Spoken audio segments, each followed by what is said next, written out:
Assalamu alaikum masu sauraron mu. Barkanmu da wannan lokaci. Kamar da yadda masu bibiyar mu a wannan tasha suka sani, muna kawo muku labarai ne akan fitattun jaruman Kannywood har ma da jarumai masu tasowa. To yau ma kamar kullum, tashar Arewa Package TV ta kawo muku dan takaitaccen bayani akan wasu fitattun jaruman Kannywood mata wanda ba 'yan Najeriya ba, da suka baro kasar su zuwa Najeriya domin su shiga cikin masana'antar Kannywood. Amma kafin nan, ga wanda bai yi mana subscribe ba, ya danna mana subscribe da kuma alamar ƙararrawa domin samun sabbin shirye-shiryenmu idan mun ɗaura.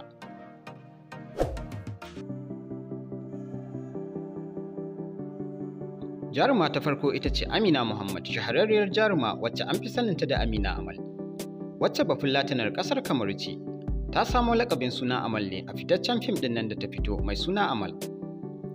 Amina ta kasance mai sha'awar fina-finan Hausa, sannan kuma jarumi Adam Zango ya fi burge ta duk a cikin jarumai domin shi ne gwaninta.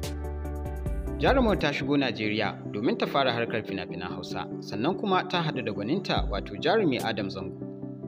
Sai dai jarumar ta shigo Najeriya ba tare da ta iya yaren Hausa ba, inda hakan ya zama ƙalubale a gare ta, kasancewar dukkan fina-finan Hausa ana gabatar da su ne da harshen Hausa. A ƙarshe dai bayan Amina ta koyi Hausa, sai jarumi Adam Zango ya ɗora ta a fim ɗin nan mai suna Amal, inda ta fito a matsayin jarumar da take jan ragamar fim ɗin, sannan kuma shine fim ɗinta na farko da ya sa ta shahara a cikin masana'antar. Jaruma ta biyu ita ce Aknan Bamenda, wacce an fi saninta da Pretty Aknan. Ita ma dai wannan jaruma haifaffiyar ƙasar Kamaru ce, sannan kuma sha'awar ta ga fina-finan Hausa ya sa ta baro ƙasar su zuwa Najeriya domin ta zama ɗaya daga cikin manyan jaruman Kannywood.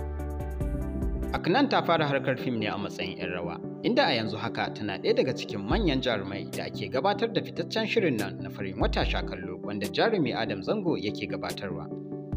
Sannan kuma wannan shiri shine shiri na farko mai dogon zango wanda jarumar ta fara fitowa ya kuma haska tauraronta. Jaruma ta uku ita ce Rakiya Musa.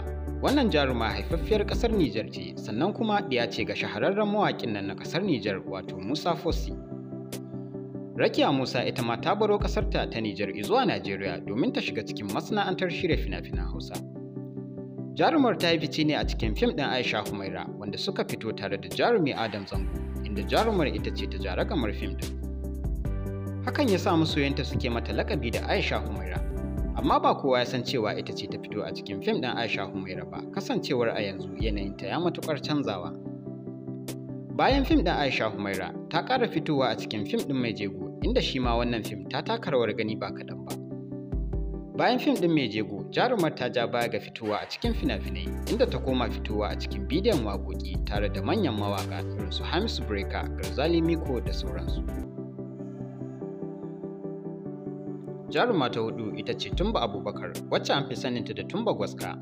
Ita ma wannan jaruma haifaffiyar ƙasar Nijar ce.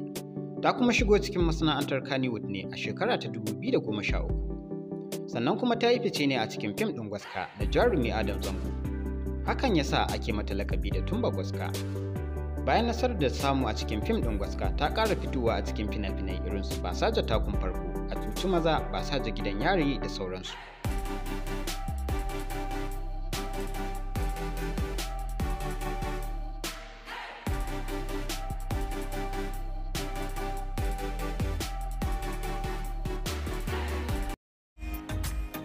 To masu sauraron mu, kada ku manta dai ku danna mana subscribe da kuma alamar ƙararrawa domin samun sabbin shirye-shiryenmu idan mun ɗaura.